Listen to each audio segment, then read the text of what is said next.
우리가 이제 12장 1절에서 51절까지 읽었잖아요. 성경은 이렇게 소리내서 읽는 것이 좋습니다. 내용을 이해하든지 잘 이해하지 못하든지 이것은 하나님의 말씀이에요.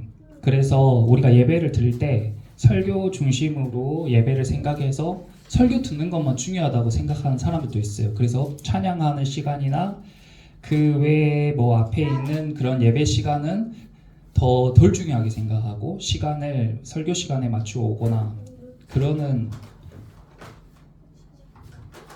생각이 들 때도 있는데 절대 그렇지 않고 예배는 다 똑같습니다. 우리가 맨 처음 시작할 때 찬양 가운데 하나님 만나거나 경험할 수도 있고 또 그 시간 가운데 하나님께서 우리에게 응답하실 수도 있고 기도하고 말씀을 나누고 또 소리내서 말씀을 읽고 심지어 예배 후에 우리가 삶 가운데 살아가는 것까지 다 삶의 예배가 될 수 있는 거예요. 그래서 다 똑같이 생각하고 그러므로 우리가 평소에도 말씀을 읽을 때 몰라도 그냥 소리내서 말씀 읽는 행위가 예배의 행위가 될 수 있다.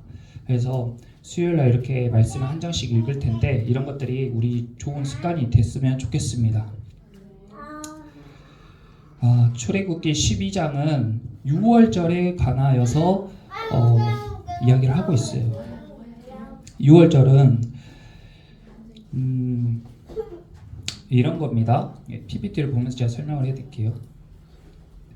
이스라엘 백성들이 이집트의 창세기 마지막에 보면 이스라엘 사람들이 기근 때문에 이집트로 가서 살게 돼요. 이 요셉이라는 사람이 이집트의 총리가 됐거든요. 그래서 자기 가족들 70명 정도 되는 가족들을 이집트에 데리고 와서 처음에는 굉장히 잘 지냅니다. 거기서 호의호식하고.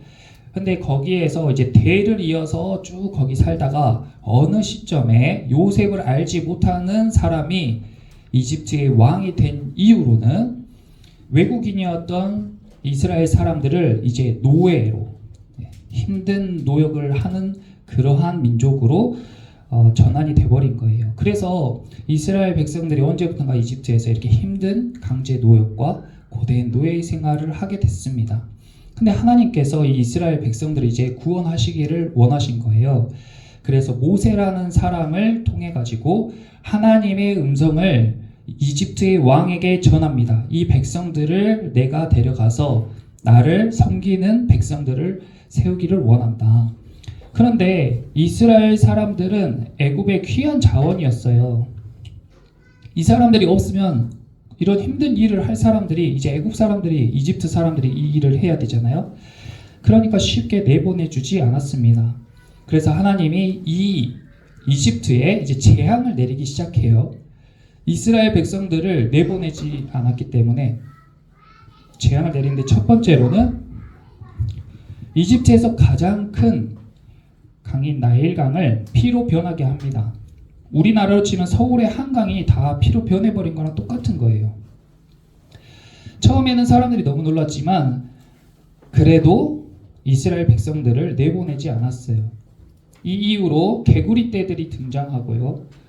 이들이 창궐하고 그리고 가축들이 죽고 메뚜기 떼가 나오고 우박이 내리고 여러 가지 재앙들이 계속 이어집니다. 이렇게 그리고 9번째로 3일 동안 해가 딱 가려져 버려요. 그래서 사람들이 굉장히 두려움에 떨죠. 한 가지만 이런 재앙이 일어나도 굉장히 이례적이고 충격적인데 9가지나 이런 재앙이 계속 연속으로 들이닥친 거예요. 그럼에도 불구하고 이 이집트의 왕이 이스라엘 백성들을 내보내기를 거절해요. 성경에는 애굽으로 나옵니다.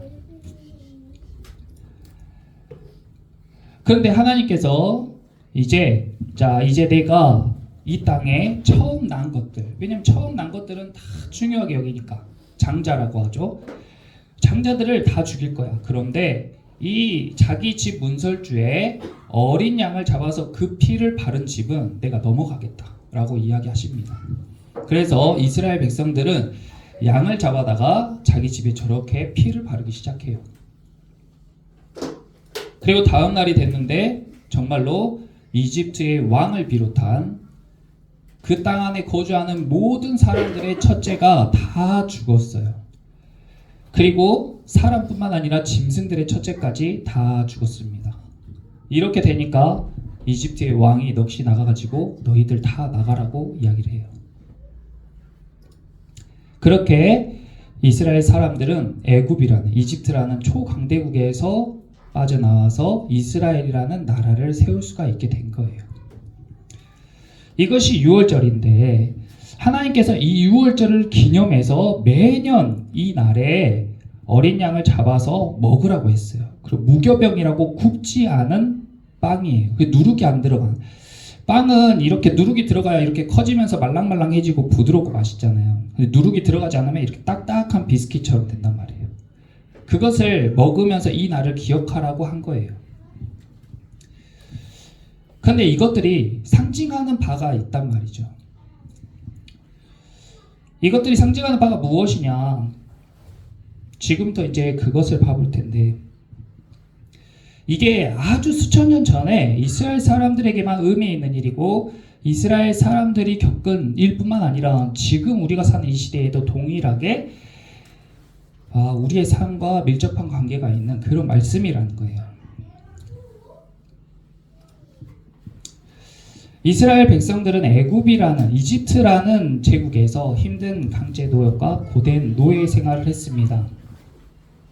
그런데 이게 우리가 어떻게 연결되냐면 우리가 갈라디아서에서 함께 나눴잖아요. 우리가 일상 가운데 어떻게 살고 있냐면 종노릇 하면서 살고 있는데 무엇의 종노릇 하냐면 죄의 종노릇 하면서 살고 있어요. 그래서 우리가 갈라디아서 말씀을 통해서 자세하게 나눈 바가 있습니다. 어떤 사람은 핸드폰의 종노릇, 어떤 사람은 자녀의 종노릇, 어떤 사람은 명예의 종노릇하고, 어떤 사람이 일의 종노릇하고, 어떤 사람은 남편의, 어떤 사람은 와이프의, 어떤 사람은 돈의 종노릇 하면서 살아가요. 굳이 이것을 노릇이라고 표현한 이유는 하지 않아도 되는데 그렇게 하는 거예요. 그것이 다 한 가지 이유로 귀결되는데 그게 뭐냐면 죄 때문이라는 거예요. 하나님이 사람을 만드실 때에는 원래 그렇게 살라고 만들어진 존재가 아닌데 맨 처음에 하나님께서 만드셨던 그 사람들이 죄를 지은 이후로부터 인간은 하나님과의 관계가 끊어지면서 자기가 종노릇 할 만한 대상을 찾는 그런 존재가 되었어요. 원래는 하나님께 속해 있어야 되는데 하나님과 관계가 끊기니까 마치 부모 잃은 아이들처럼 자기가 의지해야 될 곳을 찾기 시작했다는 거예요. 그래서 자기가 그 찾은 대상이 자기가 섬기는 주인이 된 거죠. 그래서 종노릇 하면서 살아가요. 이스라엘 백성들은 애굽에서 바로 왕을 주인 삼고 종노릇 하면서 살았어요. 그런데 하나님께서 이제 그 백성들에게 이제 너희는 나를 섬기는 내 백성이 되라 하고 그들을 이제 구출하신 거예요. 마찬가지로 우리도 세상 가운데에서 하나님이 아닌 다른 존재들에게 종노릇 하며 살아갔는데 하나님께서 우리 삶에 어느 순간 콜링하십니다. 야 누구야, 너 이제 나를 섬기는 내 백성으로 살아라.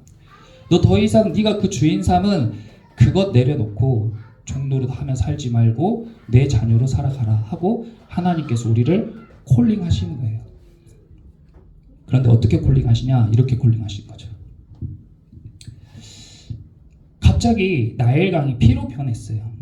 나일강은요, 이집트가 전 세계에서 가장 강력한 제국이 될 수 있게 하는 발판이었어요.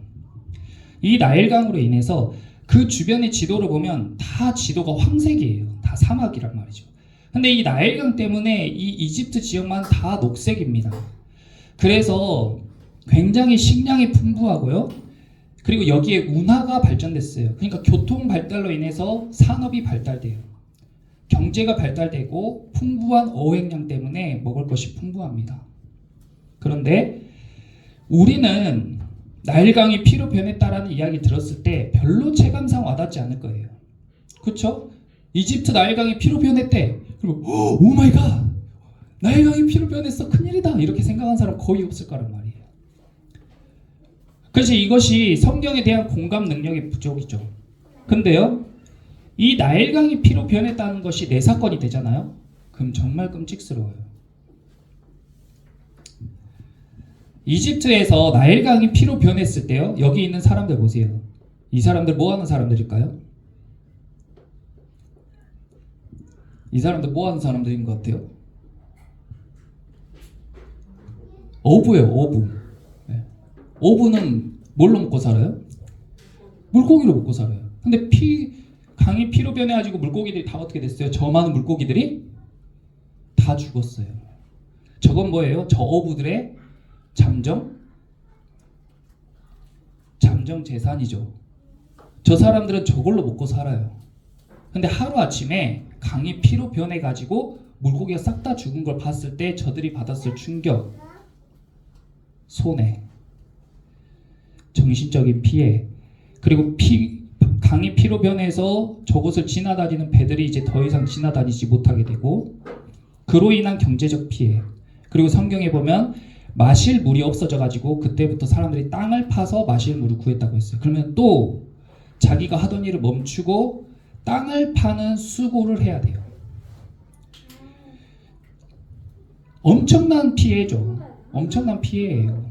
이 한 가지 재앙으로만 해도 엄청난 피해라고. 그런데 이렇게 이런 일이 생겨도 바로가 처음에는 오 마이 갓, 하나님께서 우리를 콜링하시구나 하고, 오 정신 차려야지 하고 하나님의 말씀을 들으려고 하다가, 출애굽기 7장을 봐보세요. 여기 첫 번째 재앙이 나오는데 조금 앞으로 가서 7장. 바로가 나일강이 피로 변하는 그런 끔찍스러운 사회적인, 경제적인, 정신적인 피해를 탁 받았을 때에 오 마이 갓 했어요. 그런데 요술사들도 갑자기 물을 피로 변하게 하는 거예요. 그러니까 이거 뭐 하나님이 한 거 아니네, 우연의 일치네, 아니면 이런 일이 일어날 수 있네, 사람으로 인해서 생겨난 일이네 라고 생각하는 거예요. 하나님의 역사라고 생각하지 않아요. 그래서 7장 23절에 어떻게 했어요? 바로가 돌이켜서 궁으로 들어가 버려요. 그리고 그 일에 관심을 가지지 않았다고 이야기하고 있습니다. 누구나 우리는 있잖아요. 이집트에서 살던 이스라엘 백성들과 애굽 사람들은 430년 동안 이런 일이 없었어요. 누구나 다 이런 일이 있는 게 아닙니다. 그런데 있을 수도 있다는 거예요. 충격적인 일, 끔찍스러운 일이 있을 수도 있어요. 그런데 그 일이요, 의외로 금방 잊혀져요. 금방 적응해요, 사람이. 그리고 관심을 갖지 않게 돼요. 그냥 살아간다 그 말이에요. 그 결과 어떻게 되냐면, 그 결과 8절에 개구리들이 이제 올라와요. 개구리들이 뭐라고 나오냐면, 이 개구리들이 옴으로 인해서 악취가 생겨나고 질병들이 막 생겨나는 거예요. 그 다음에 이가 찬 거라고요. 티끌이 이가 되고, 그리고 파리들이 가득해져요. 가축들이 죽어요. 내 삶 가운데 이제 악취나는 일, 지저분한 일, 관계로 인해서 틀어지는 일, 그런 일들이 막 생겼단 말이에요. 정말 고통스럽고, 그럴 때 어떻게 되냐면 숨이 막히는 상황이 올 수 있습니다. 삶 가운데 숨 막히는 상황이 올 수 있어요. 그러면 그때 또 잠깐 하나님을 생각해요. 그런데 또 8장 15절 보세요. 14절에 사람들이 모아 무더기로 싸우니 땅에서 악취가 막 났어요. 그런데 15절에 그러나 바로가 숨을 쉴 수 있게 되니까 하나님의 말을 또 듣지 않는 거예요. 숨 막힐 때는 막 그럴 것 같다가 또 숨을 좀 쉴만 하니까 마음을 확 바꾸는 거예요. 사람의 마음이란 것이 그렇습니다.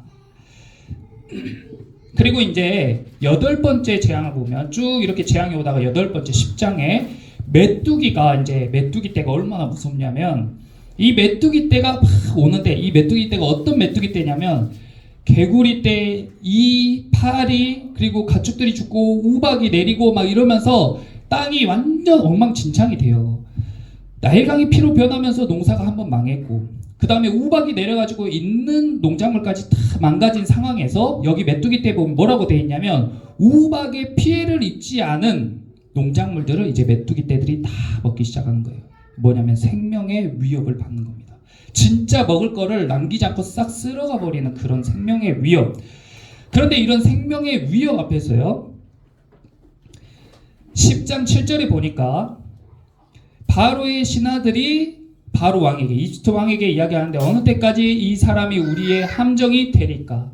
그 사람을 보내서 그들이 하나님 여호와를 섬기게 하소서.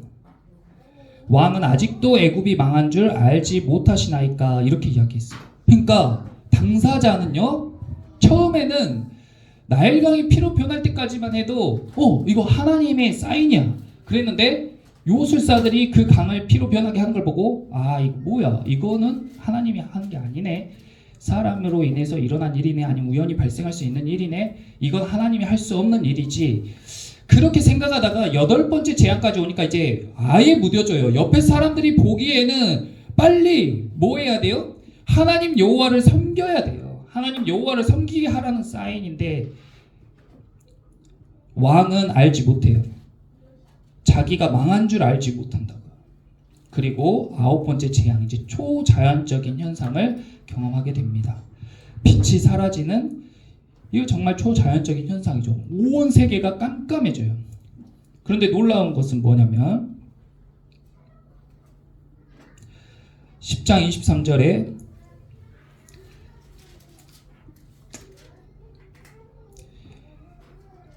그동안 사람들이 서로 볼 수 없으며 자기 처소에서 일어나는 자가 없을 때 온 이스라엘 자손들이 거주하는 곳에는 빛이 있었더라. 이렇게 깜깜해지는데 신기하게 이스라엘 백성들이 있는 곳에만 빛이 비치는 거예요.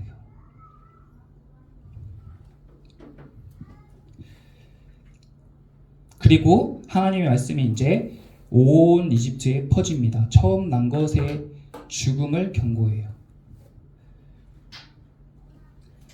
그리고 나서 이 첫째 아이가 죽고 나니까 어린 양을 잡아서 사람들이 이제 문설주에 피를 바르기 시작하는데, 하나님께서 이들을 구원하시겠다는 거예요. 근데 이때 문설주에 피를 바르려면 누가 죽어야 돼요? 어린 양이 죽어야 돼요. 이것이 기독교의 핵심입니다. 진짜 이거 제가 뻔한 이야기 하는 것 같지만 이게 정말 중요한 핵심이에요. 우리 삶 가운데 10가지 재앙과 같은 일들이 누구에게나 일어날 수가 있다고요. 우리가 평안한 것이 당연한 게 아니에요. 정상적인 삶이라는 것이 당연한 게 아니에요. 제가 아까 저녁을 먹는데 거기 옆에 앉은 할머니께서 이런저런 얘기를 하시다가, 아이고 내일 아침에는 뭐 해 먹을까, 또 점심 때 뭐 해 먹을까, 이런 얘기 하시더라고요. 근데 우리가 평소에 아침에 뭐 먹을지 점심에 뭐 먹을지 고민하는 그런 삶이, 그런 평온하고 행복한 삶이 정상적이거나 당연한 삶이 아니에요. 거기 같이 마주 앉아서 식사하시는 할아버지가 어이 이것 좀 가지고 와, 거기 젊은 직원에게 어이 참이슬, 이러더라고요. 근데 제가 보면서 왜 저 젊은 사람은 공손하게 저 할아버지에게 소주를 갖다 드릴까? 어른이 대우받는 게 당연한 게 아니라고요. 힘없고 나이 든 사람이 왜 대우받아야 돼요? 그렇게 되기까지 누군가의 희생과 헌신과 노력이 있었다고요. 그 사람이 그렇게 거드름 피우면서 어이 참이슬 하나 가지고 와, 할 수 있게 된 것은 그 사람이 대단하거나 특출나기 때문이 아니고, 그런 삶을 살 수 있도록 하기 위해서 누군가의 헌신과 노력과 희생이 있었다고요. 예수님이 있고 기독교가 있었기 때문에 이런 사회가 가능한 거예요. 이것이 자연스럽거나 정상적이지 않습니다. 힘 있는 사람이 힘 없는 사람을 압제하고 젊은 사람이 늙은 사람을 무시하는 게 본능적이고 자연스러운 거예요. 그런데 어린 양이 죽어가지고 그 어린 양의 피를 바르는 게 뭐예요? 아무 이유 없어요. 아무 의미도 없어요. 여기에다가 피를 바른다고 우리 아들이 안 죽을 거라고요? 그런 게 어디 있겠어요? 그럴 이유가 없다고요. 그런데요, 이 희생이 우리 삶 가운데 정말 중요한 키워드라고 정한 거예요. 하나님이. 그리고 그것을 몸소 보여준 것이 예수님이에요. 내 삶의 문제, 내 삶의 엄청나게 큰 고난, 난리, 재앙이 어떻게 끊어질 수 있냐고요. 이집트의 왕은 이렇게 나라가 망하고 난리 난 게 다 너 책임이야 하고 모세를 죽이려 했어요. 근데 모세 책임이에요? 모세 책임이 아니에요. 내 삶이 이렇게 된 게 이 사람 책임이냐고요. 이 사람 책임이 아니란 말이에요. 그리고 이 사람을 어찌해도 내 삶이 바뀌지가 않는다고요. 그럼 어떻게 해야 돼요? 나를 구원하는 것은 누군가의 희생이에요. 이 이스라엘 백성들을 구원하는 것은 어린 양이었어요. 어린 양은 아무 죽을 이유도 없어요. 근데 그 어린 양이 희생해서 이스라엘 백성들이 구원을 받는 거예요. 그리고 그것은 하나의 상징이 됐어요. 희생만이 인류의 구원을 준다. 희생만이 너의 인생의 문제를 해결할 것이다. 라는 심볼이 됐다고요. 그리고 그 희생의 원형인 예수님께서 십자가에 못 박혀가지고 온 인류를 위해서 죽으신 어린 양이 됐어요. 그리고 그 피로 우리가 구원을 얻은 거예요. 난 주 보혈 아래 있네. 이렇게 찬양하는 이유가 그거예요. 그리고 하나님의 말씀을 무시하고 외면했던 사람들, 그 심판의 결과는 죽음입니다. 후회해도 늦은 거예요. 그 뒤로 다시 살아난 거 없어요.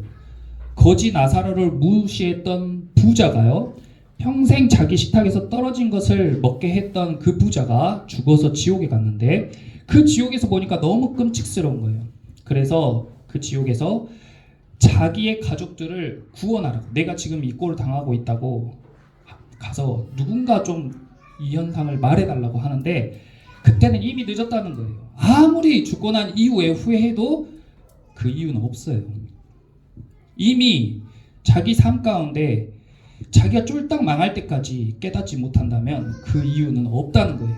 그리고 이스라엘 백성들은 구원받은 삶을 살게 되는데 이 구원받은 삶을 뭐라고 하냐? 출애굽기 12장 41절에 보면, 오늘 읽은 본문에 12장 41절에 이 구원받은 이스라엘 백성에 대해서 430년이 끝나는 그날에 여호와의 군대가 다 애굽 땅에서 나왔은즉, 이렇게 이야기해요. 여기 군대가 어디 있어요? 여기 훈련받은 사람 있어요? 없어요. 종이에요, 종. 그냥 다 허드렛 일을 하던 사람들이에요.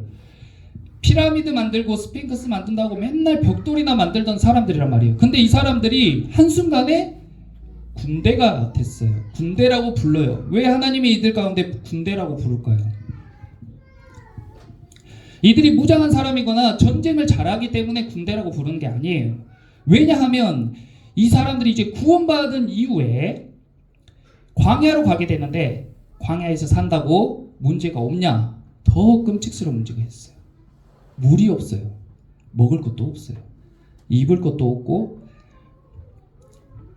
그리고 아주 위험한 도적대들에게 늘 위협당하면서 살고, 낮에는 덥고 밤엔 추워요. 그러니까 하나님의 백성, 하나님을 믿기로 한 이스라엘은 교회의 삶과 같아요. 우리 시대에도 교회를 다니고 하나님 믿기로 한 사람들이 문제가 안 생기거나 평안한 삶이 유지되는 게 아니에요. 어쩌면 이전보다 더 끔찍스러운 삶이 있을 수도 있어요. 그런데 이제부터 뭐라는 거예요? 삶이 전쟁이라는 거예요. 계속 싸움이 있다는 거예요.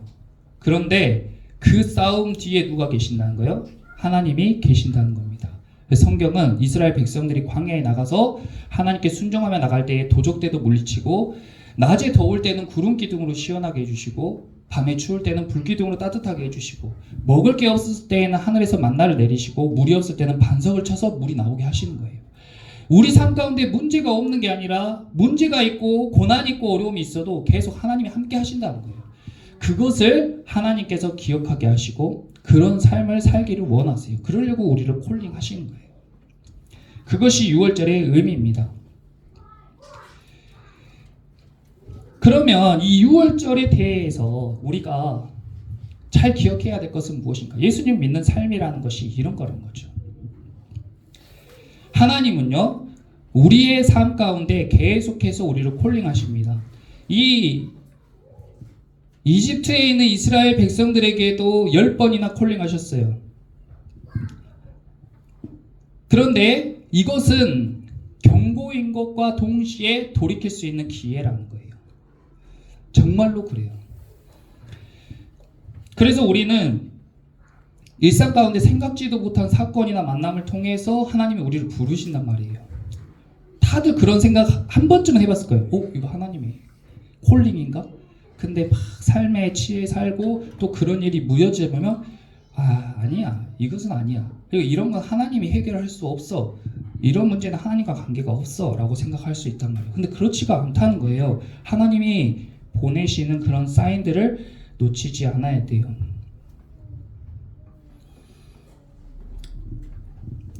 그리고 두 번째는 중요한 게 뭐냐면, 구원받는 사람들이 착한 사람이 아니라 표징을 가진 사람들이라. 그 표징은 뭐예요? 어린 양의 피. 이게 얼마나 중요하냐면, 교회를 다니고 신앙생활을 해도 삶의 변화가 없고 아무런 능력이 없다. 왜 그러냐면 믿음을 갖는데 다른 믿음, 다른 복음을 붙잡는 믿음, 다른 믿음을 갖고 있기 때문이에요. 그러니까 이게 어떤 의미냐면, 나는 이집트에서 노예살이를 하고 있어. 그리고 하나님께서 구원하신대. 그래서 나는 하나님의 구원을 받고 싶어요. 그런데 하나님의 구원을 받으려고 열심히 벽돌 만들고, 열심히 사람들에게 좋은 일하고, 열심히 선한 삶을 살고, 도덕적인 삶을 살고, 그리고 예배 드릴 때 열심을 내. 그런데 결정적으로 오늘 하나님의 심판이 있을 건데 어린 양을 잡아서 문설주에 피를 발라. 그런 게 어디 있어. 먹을 양도 없는데, 키울 양도 없는데 무슨 어린 양을 잡아. 지금 우리 재산이, 우리 집에 양 한 마리인데 그거 잡으라고? 난 그건 못해 하는 사람은 그냥 죽는 거예요.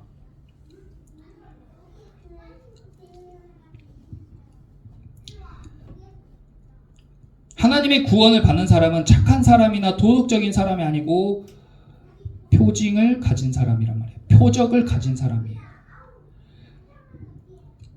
온 세상을, 이 말씀 가운데 그렇게 나와요. 하나님께서 손을 펴면은 재앙을, 전염병을 보내가지고 여기 있는 사람들을 다 죽일 수도 있다. 하나님이 손을 펴면은 전염병을 보내서 다 죽일 수도 있다. 그런데 그 전염병이 왜 나를 피해가요? 전염병이 어떻게 나를 피해가냐고요. 전염병이 열심히 도덕적인 삶을 살아야 피해가요? 헌금을 많이 해야 피해가요? 아니면 사람들에게 착한 사람으로 보이거나 권력이 있거나 힘이 있으면 피해갑니까? 그런 게 아니에요. 피해갈 수가 없어요. 그런데 하나님께서 우리에게 은혜를 베푸시는 이유, 희생과 순종, 그리고 그것을 하는 조건은 뭐예요? 그 하나님의 말씀을 믿는 거예요. 그것이 기독교의 복음의 핵심입니다. 내가 뭘 해서 구원받는 게 아니라 우리를 위해서 하신 예수님의 그 일하심을 믿고, 그리고 우리가 순종하는 것. 내 삶의 문제들, 죄의 문제, 돈의 문제, 직장의 문제, 관계의 문제, 여러 질병과 사고와 생각지 못한 재앙들, 그리고 심지어 죽음의 문제까지 우리의 힘과 노력과 과학과 기술과 경제와 사회와 어떤 것으로도 해결할 수가 없는 것들인데, 정말 말도 안 되게 십자가에서 돌아가신 예수님을 믿어? 그 믿음으로 다 해결된다고? 예스, 그게 복음이에요.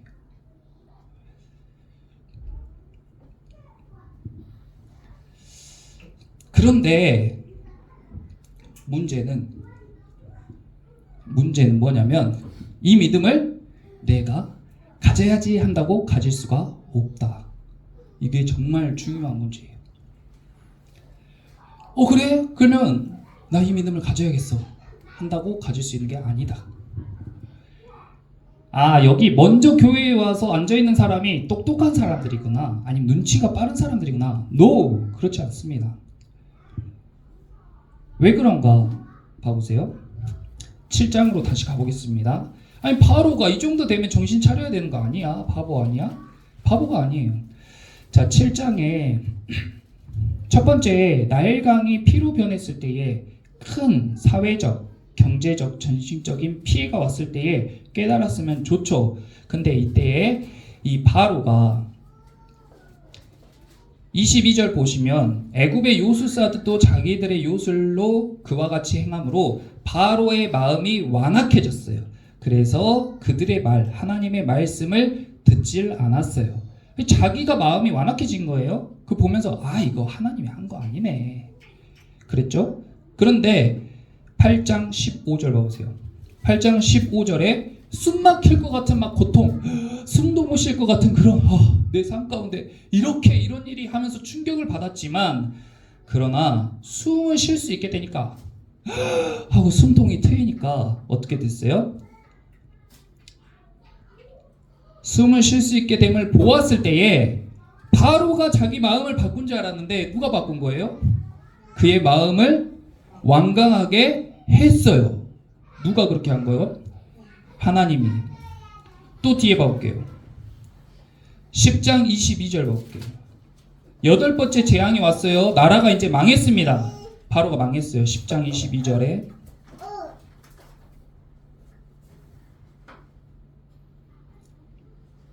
20절에 그러나 여호와께서 바로의 마음을 완악하게 하셨으므로. 아니, 그렇게 선한 줄 알았던 하나님이 바로가 마음을 안 고쳐먹은 게 아니고 누가 마음을 완악하게 한 거였어요? 바로의 마음을? 아빠가 한 게 아니고요. 아빠가 한 게 아니고 누가 바로의 마음을 완악하게 했어요? 하나님이 바로의 마음을 완악하게 하셨대요. 오마이갓, 이 선한 줄 알았던 하나님이 이럴 수가. 하나님이 바로의 마음을 완악하게 하셨다고요. 왜 그랬어요? 10장 1절에서 2절 봐보세요. 여호와께서 모세에게 이르시되 바로에게로 들어가라. 내가 그의 마음과 그의 신하들의 마음을 완강하게 함은. 하나님께서 바로와 바로의 신하들의 마음을 완강하게 하셨어요. 나의 표징을 그들 중에 보이기 위함이며 내가 내게 애굽에서 행한 일들 곧 내가 그들 가운데 행한 표징을 내 아들과 내 자손의 귀에 전하기 위함이라. 너희는 내가 여호와인 줄 알리라. 하나님이 바로의 마음을 완악하게 하셨어요. 왜 그랬어요? 하나님이 하나님 되심을 보이시려고. 그러니까 하나님께서 우리에게 믿음을 선물로 주셔야지 우리가 믿음을 갖게 되는 거예요. 내가 똑똑하거나 내가 마음을 먹어서 하나님을 믿게 되는 게 아닙니다. 착각하는 거예요. 신약 성경에 그것이 나와 있어요. 신약 성경 한번 봐볼게요. 로마서. 자, 성경을 이만큼 뚝 넘겨보세요. 로마서 8장. 빨강색에서 롬을 찾으시면 돼요. 롬.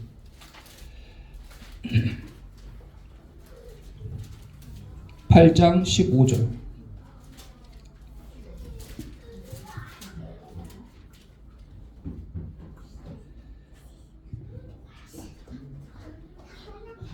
죄송합니다. 9장 18절이요.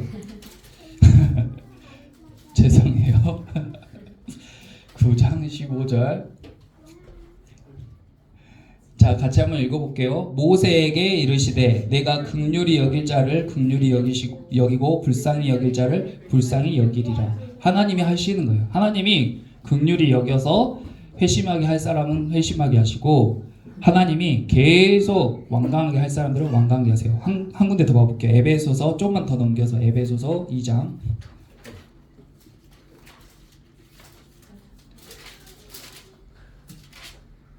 8절에서 9절 311페이지. 네. 8절 봐볼게요. 2장 8절 같이 읽어볼게요. 너희는 그 은혜에 의하여 믿음으로 말미암아 구원을 받았으니 이것은 너희에게서 난 것이 아니요 하나님의 선물이라. 하나님의 선물이에요. 지금 하나님을 믿고 계시다면 하나님께 감사하시기를 축원합니다. 내가 눈치가 빠르거나 내가 똑똑하거나 내가 신앙심이 있어서 우리가 교회에 다니고 믿음을 가지고 하나님 섬기는 게 아니에요. 진짜 우리는 우리 힘으로 하는 게 없어요. 그러니까 자랑할 필요도 없고 남한테 지적질할 것도 없어요. 정말 그렇습니다. 그래서 착한 사람이 아니라 표식을 가진 사람을 하나님이 구원하시는데 그것조차 내 능력이 아니라 하나님의 은혜다. 그래서 우리가 기도할 때 구할 것은 하나님의 은혜입니다. 그리고 세 번째로 우리가 신앙생활을 하면서 오해할 수 있는 것. 그리고 잘못 알 수 있는 건 뭐냐면 내가 이스라엘 백성이기 때문에 구원받는다는 거예요. 그런 건 없습니다. 하나님께서 이집트에서 이스라엘 백성들을 해방시키실 때에 장자의 죽음이 있을 거라고 이야기하는데 그때의 장자들이 다 죽게 돼요. 근데 이스라엘 사람들의 장자들만 산 것은 그들이 이스라엘 사람이라서가 아니라 하나님의 말씀에 순종했기 때문에, 문설주의 피를 발랐기 때문에 그 피로 구원을 얻은 거예요. 같은 말로 교회에 다닌다고 구원을 받는 것이 아니라 교회에 다니는 사람들이 예수 그리스도를 믿음으로 인해 그 피로 구원을 받는 겁니다. 출애굽기로 다시 넘어가서 출애굽기 9장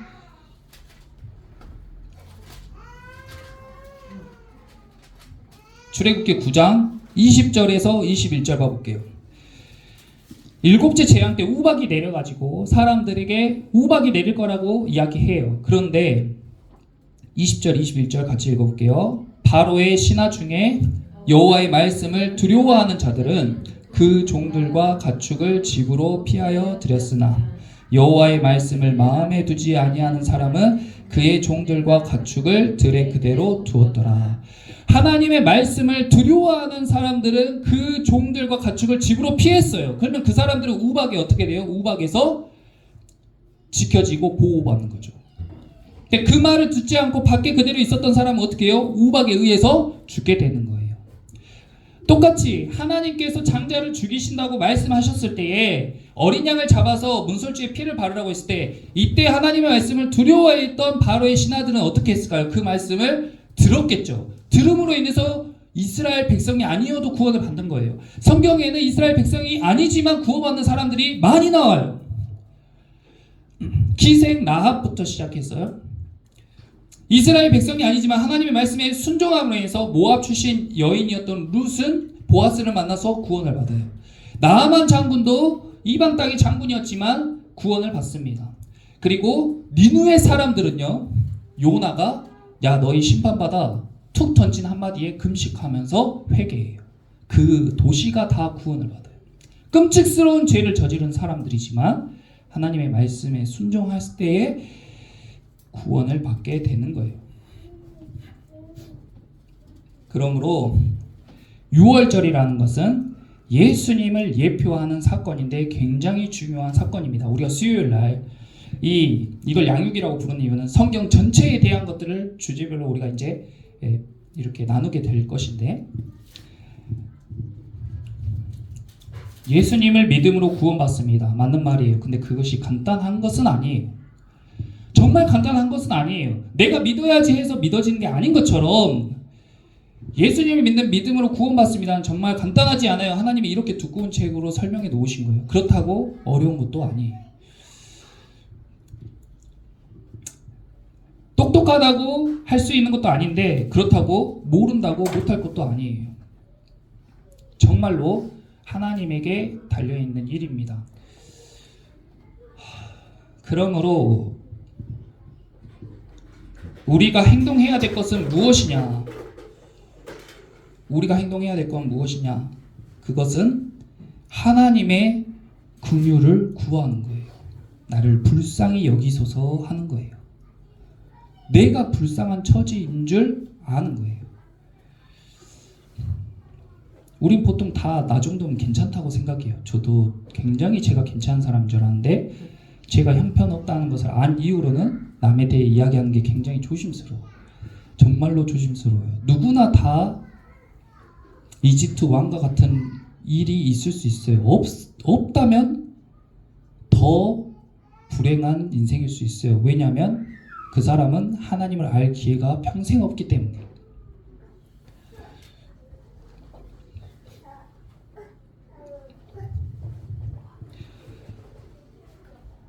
이집트에서 나온 이스라엘 백성들이 이제 우린 구원받았다 하고 안심할 수 없어요. 이스라엘 백성들도 반항해서 죽고 하나님을 거역해서 죽고 하나님이 그들을 싹 쓸어버리려고 불뱀을 쫙 뿌려가지고 싹 불뱀에 물려서 열병으로 다 죽을 뻔했어요. 그때 사람들이 제발 모세에게 하나님께 기도해서 우리 좀 구해달라고 요청해줘 해서 모세가 기도하니까 하나님이 자 그러면 너희를 뱀과 똑같이 생긴 노뱀을 만들어가지고 장대 위에 달아서 그 뱀을 본 사람은 살 거다 했는데 그걸 안 보고 죽은 사람도 있어요. 열이 팔팔 끓는 열병에서 죽게 생겼는데 기어나가서 밖으로 가서 멀리 있는 뱀을 보라는 게 말이 됩니까? 신앙이라는 거, 하나님을 믿는다는 것은 과학적으로 이성적으로 설명되지 않을 수 있어요. 어떻게 물이 피로 변합니까?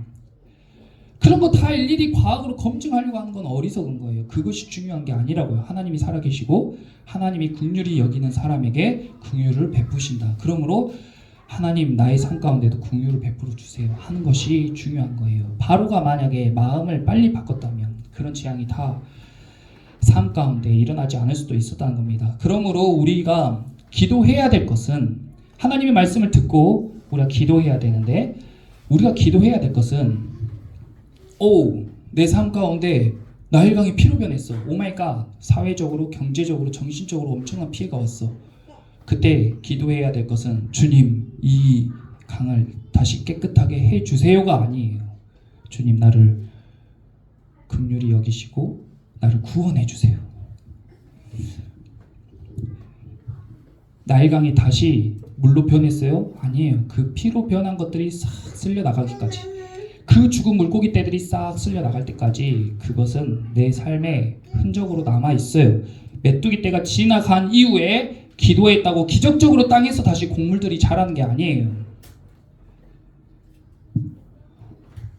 우박을 맞아서 피해 입은 것들이 복원이 되는 게 기도가 아니라고요. 하나님은 그렇게 역사하시는 하나님이 아니에요. 하실 수 있지만 그렇게 하지 않는다는 뜻이에요. 그러면 우리가 기도해야 될 건 뭐예요? 우리의 마음을 고쳐달라고, 우리의 마음을 변화시켜달라고, 내 삶 가운데 진짜 변화돼야 될 것들, 내 삶 가운데 진짜 문제의 본질이 뭔지 깨닫게 해달라고 기도해야 돼요. 그것이 온전하고 내 삶을 바르게 인도할 수 있는 방향이라고요. 그리고 나서도 하나님을 믿고 회심하고 나서도 똑같은 재앙, 똑같은 사고 같은 일들이 일어날 수 있어요. 그러나 그것은 더 이상 불행이 아닙니다. 왜냐하면 하나님께서 우리 삶 가운데 함께 하시기 때문에. 하나님이 우리를 군대라고 불러놓고 우리를 총바지로 쓰시는 게 아니라요, 아무 능력도 없고 무기도 없고 힘도 없는 우리를 군대라고 부르신 다음에 당당하게 나가게 하셔가지고 본인이 다 싸워주시는 거예요. 우리 삶 가운데에 대장 되시는 예수 그리스도께서 먼저 가서 적을 다 무찌르세요. 그리고 너희는 그냥 가서 그 목에 칼을 꽂기만 해. 이게 하나님의 군대들이 싸우는 방법이에요. 삶 가운데 나를 두렵게 하는 것들, 날 넘어지게 하고 절망하게 하는 것들에게 고개 숙이거나 쭈구리처럼 사는 것이 아니라 오직 한 분 하나님 앞에서만 경외함으로, 두려워함으로, 그리고 반대로 세상 가운데서는 당당함으로, 떳떳함으로 살아가게 하는 것이 하나님의 방법입니다. 그러므로 6월절의 의미는 희생이고, 내 삶 가운데 정말 중요한, 우리 인생 가운데 정말 중요한 핵심 메시지는 희생이야. 너의 문제, 너의 삶을 온전하게 할 핵심은 희생이야. 이게 6월절의 메시지예요. 그리고 그것을 예수님이 먼저 보여주셨어요. 그분을 믿고 따라가. 저와 여러분도 그 예수님을 믿고 따라가는 저와 여러분 되시기를 예수님의 이름으로 축복합니다.